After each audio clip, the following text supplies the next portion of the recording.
নমস্কার বন্ধুরা, আমার ইচ্ছেগুলোতে স্বাগত জানাই। এখন আমি পড়ে শোনাচ্ছি কবিগুরু রবীন্দ্রনাথ ঠাকুরের লেখা ছোট গল্প মধ্যবর্তিনী। নিবারণের সংসার নিতান্তই সচরাচর রকমের, তাহাতে কাব্যরসের কোনো নামগন্ধ ছিল না।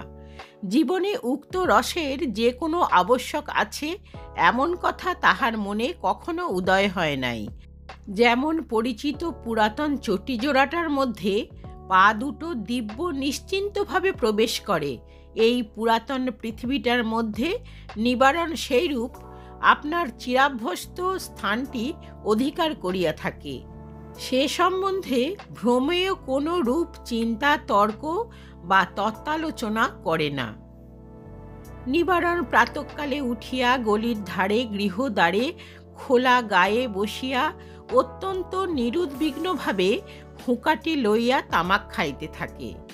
পথ দিয়া লোকজন যাতায়াত করে, গাড়ি ঘোড়া চলে, বৈষ্ণব ভিখারি গান গাহে, পুরাতন বোতল সংগ্রহকারী হাঁকিয়া চলিয়া যায়। এই সমস্ত চঞ্চল দৃশ্য মনকে লঘুভাবে ব্যাপৃত রাখে এবং যেদিন কাঁচা আম অথবা তপসি মাছওয়ালা আসে সেদিন অনেক দরদাম করিয়া কিঞ্চিত বিশেষরূপ রন্ধনের আয়োজন হয়।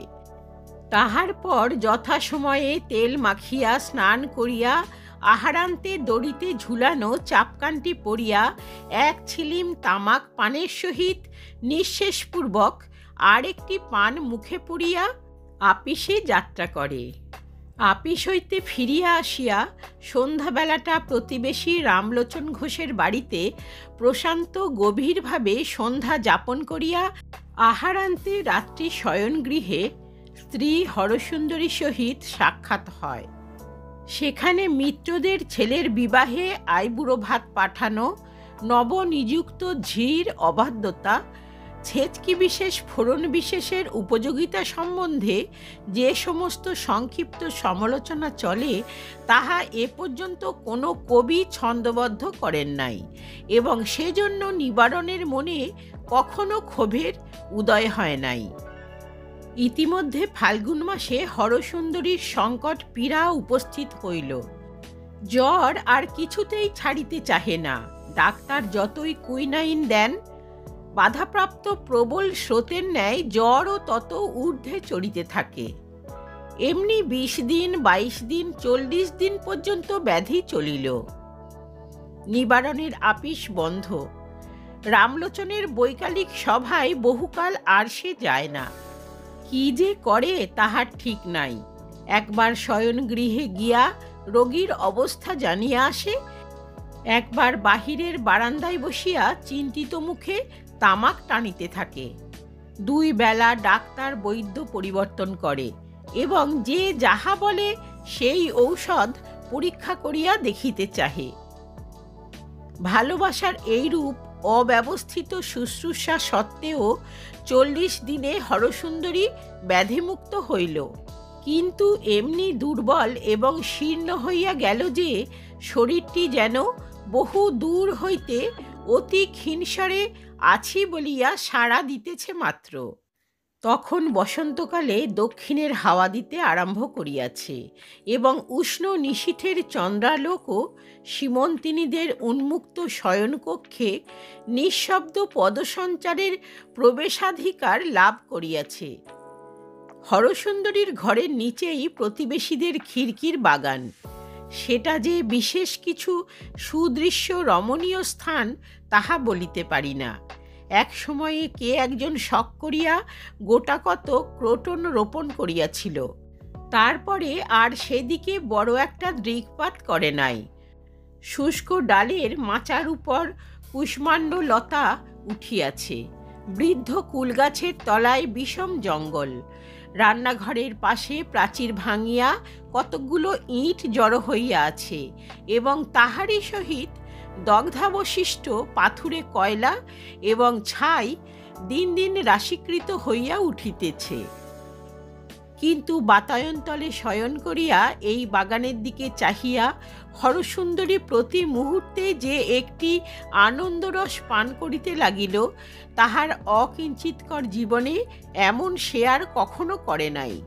গ্রীষ্মকালে স্রোতাবেগ মন্দ হইয়া ক্ষুদ্র গ্রাম্য নদীটি যখন বালুশয্যার উপরে শীর্ণ হইয়া আছে, তখন সে যেমন অত্যন্ত স্বচ্ছতা লাভ করে, তখন যেমন প্রভাতের সূর্যালোক তাহার তলদেশ পর্যন্ত কম্পিত হইতে থাকে, বায়ুস্পর্শ তাহার সর্বাঙ্গ পুলকিত করিয়া তোলে এবং আকাশের তারা তাহার স্ফটিক দর্পণের উপর সুখস্মৃতির ন্যায় অতি সুস্পষ্টভাবে প্রতিবিম্বিত হয়, তেমনি হরসুন্দরীর ক্ষীণ জীবনতন্তুর উপর আনন্দময়ী প্রকৃতির প্রত্যেক অঙ্গুলি যেন স্পর্শ করিতে লাগিল এবং অন্তরের মধ্যে যে একটি সঙ্গীত উঠিতে লাগিল, তাহার ঠিক ভাবটি সে সম্পূর্ণ বুঝিতে পারিল না। এমন সময়ে তাহার স্বামী যখন পাশে বসিয়া জিজ্ঞাসা করিত, কেমন আছো, তখন তাহার চোখে যেন জল উছলিয়া উঠিত। রোগশীর্ণ মুখে তাহার চোখ দুটি অত্যন্ত বড় দেখায়।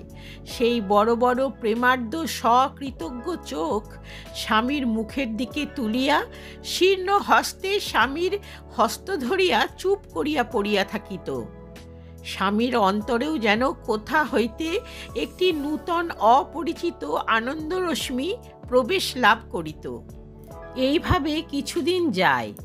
একদিন রাত্রে ভাঙা প্রাচীরের উপরবর্তী খর্ব অশ্বত্থ গাছের কম্পমান শাখান্তরাল হইতে একখানি বৃহৎ চাঁদ উঠিতেছে এবং সন্ধ্যাবেলাকার গুমট ভাঙিয়া হঠাৎ একটা নিশাচর বাতাস জাগ্রত হইয়া উঠিয়াছে।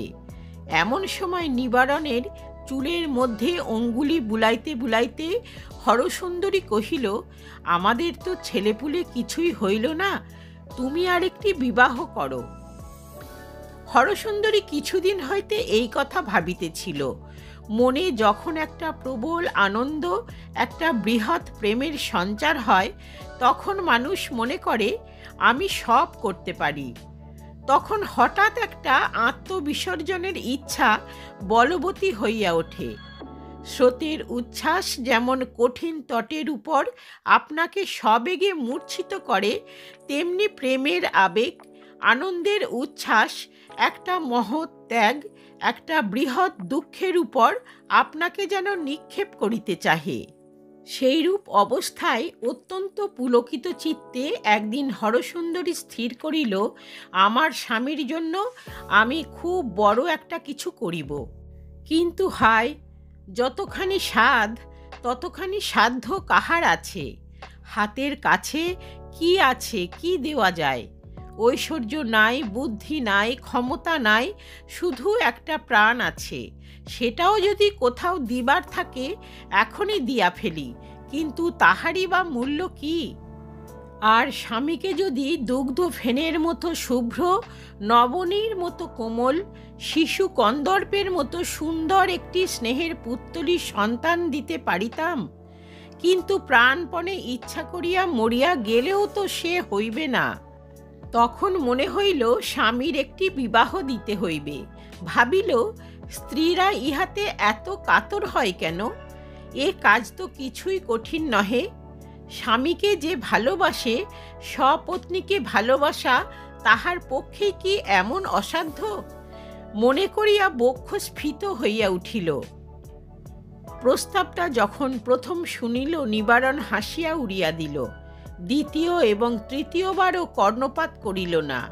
স্বামীর এই অসম্মতি, এই অনিচ্ছা দেখিয়া হরসুন্দরীর বিশ্বাস এবং সুখ যতই বাড়িয়া উঠিল, তাহার প্রতিজ্ঞাও ততই দৃঢ় হইতে লাগিল।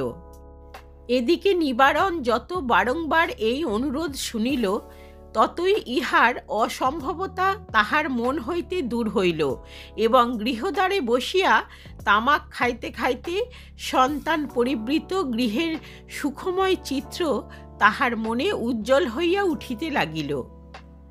একদিন নিজেই প্রসঙ্গ উত্থাপন করিয়া কহিল, বুড়া বয়সে একটি কচি খুকিকে বিবাহ করিয়া আমি মানুষ করিতে পারি না। হরসুন্দরী কহিল, সেজন্য তোমাকে ভাবিতে হইবে না, মানুষ করিবার ভার আমার উপর রহিল। বলিতে বলিতে এই সন্তানহীনা রমণীর মনে একটি কিশোর বয়স্কা সুকুমারী লজ্জাশীলা মাতৃক্রোড় হইতে সদ্য বিচ্যুতা নববধূর মুখচ্ছবি উদয় হইল এবং হৃদয় স্নেহে বিগলিত হইয়া গেল। নিবারণ কহিল, আমার আপিস আছে, কাজ আছে, তুমি আছো, কচি মেয়ের আবদার শুনিবার অবসর আমি পাইব না। হরসুন্দরী বার করিয়া কহিল, তাহার জন্য কিছুমাত্র সময় নষ্ট করিতে হইবে না, এবং অবশেষে পরিহাস করিয়া কহিল, আচ্ছা গো, তখন দেখিব কোথায় বা তোমার কাজ থাকে, কোথায় বা আমি থাকি, আর কোথায় বা তুমি থাকো। নিবারণ সে কথার উত্তরমাত্র দেওয়া আবশ্যক মনে করিল না। শাস্তির স্বরূপ হরসুন্দরীর কপলে হাসিয়া তর্জনী আঘাত করিল। এই তো গেল ভূমিকা।